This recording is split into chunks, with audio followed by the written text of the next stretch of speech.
It is May 15th, and I welcome you to the audio edition of St. Giles in the Word.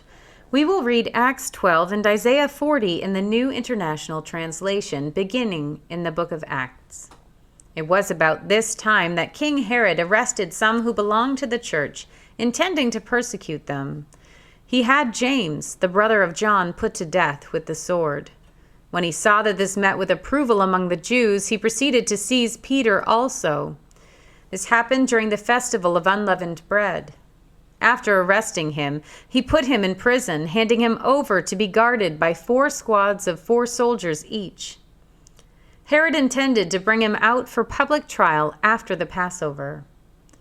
So Peter was kept in prison, but the church was earnestly praying to God for him. The night before Herod was to bring him to trial, Peter was sleeping between 2 soldiers, bound with 2 chains, and sentries stood guard at the entrance. Suddenly, an angel of the Lord appeared, and a light shone in the cell. He struck Peter on the side and woke him up. "Quick, get up," he said, and the chains fell off Peter's wrists. Then the angel said to him, "Put on your clothes and sandals," and Peter did so. "Wrap your cloak around you and follow me," the angel told him. Peter followed him out of the prison, but he had no idea that what the angel was doing was really happening. He thought he was seeing a vision. They passed the first and second guards and came to the iron gate leading to the city. It opened for them by itself, and they went through it. When they had walked the length of one street, suddenly the angel left him. Then Peter came to himself and said, "Now I know without a doubt that the Lord has sent his angel and rescued me from Herod's clutches and from everything that the Jewish people were hoping would happen."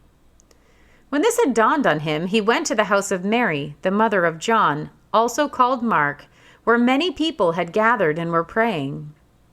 Peter knocked at the outer entrance, and a servant named Rhoda came to answer the door.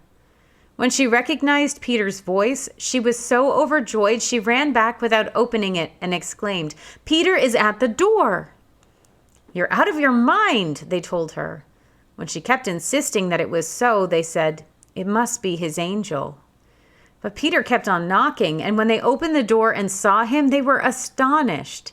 Peter motioned with his hand for them to be quiet and described how the Lord had brought him out of prison. "Tell James and the other brothers and sisters about this," he said, and then he left for another place. In the morning, there was no small commotion among the soldiers as to what had become of Peter. After Herod had a thorough search made for him and did not find him, he cross-examined the guards and ordered that they be executed. Then Herod went from Judea to Caesarea and stayed there. He had been quarreling with the people of Tyre and Sidon, and they now joined together and sought an audience with him. After securing the support of Blastus, a trusted personal servant of the king, they asked for peace because they depended on the king's country for their food supply. On the appointed day, Herod, wearing his royal robe, sat on his throne and delivered a public address to the people. They shouted, "This is the voice of a God, not of a man." Immediately, because Herod did not give praise to God, an angel of the Lord struck him down, and he was eaten by worms and died. But the word of God continued to spread and flourish. When Barnabas and Saul had finished their mission, they returned from Jerusalem, taking with them John, also called Mark. We turn now to the book of the prophet Isaiah. "Comfort, comfort my people, says your God. Speak tenderly to Jerusalem and proclaim to her that her heart's service has been completed, that her sin has been paid for, that she has received from the Lord's hand double for all her sins. A voice of one calling, in the wilderness prepare the way for the Lord, make straight in the desert a highway for our God. Every valley shall be raised up, every mountain and hill made low. The rough ground shall become level, the rugged places a plain. And the glory of the Lord will be revealed, and all people will see it together, for the mouth of the Lord has spoken." A voice says, "Cry out." And I said, "What shall I cry?" All people are like grass, and all their faithfulness is like the flowers of the field. The grass withers and the flowers fall because the breath of the Lord blows on them. Surely the people are grass. The grass withers and the flowers fall, but the word of our God endures forever. You who bring good news to Zion, go up on a high mountain. You who bring good news to Jerusalem, lift up your voice with a shout. Lift it up, do not be afraid. Say to the towns of Judah, here is your God. See, the sovereign Lord comes with power, and he rules with a mighty arm.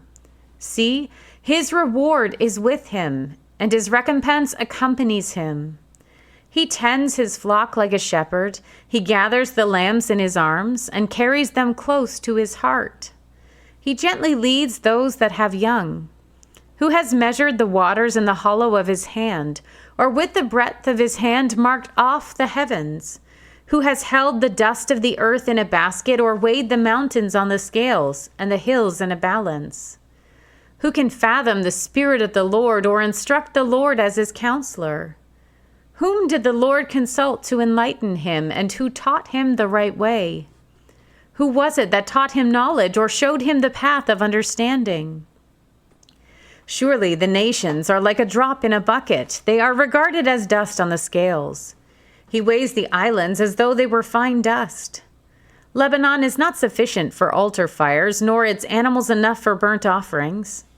Before him all the nations are as nothing. They are regarded by him as worthless and less than nothing. With whom, then, will you compare God? To what image would you liken him?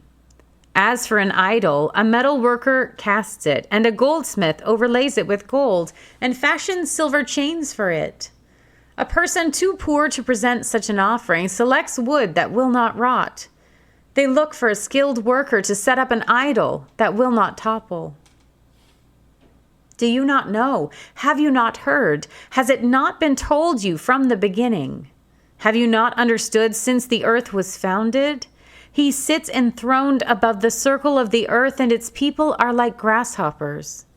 He stretches out the heavens like a canopy and spreads them out like a tent to live in. He brings princes to naught and reduces the rulers of this world to nothing. No sooner are they planted, no sooner are they sown, no sooner do they take root in the ground than he blows on them and they wither, and a whirlwind sweeps them away like chaff. To whom will you compare me? Or who is my equal, says the Holy One?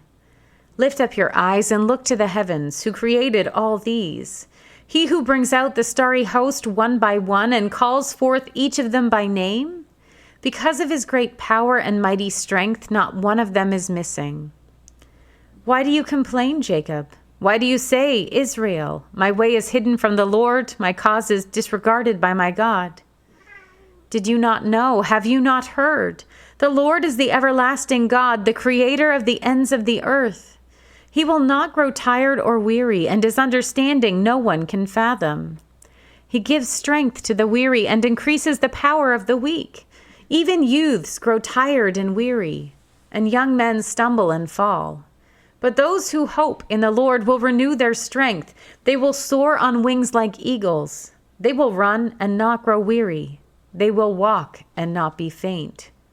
Here ends our reading for today.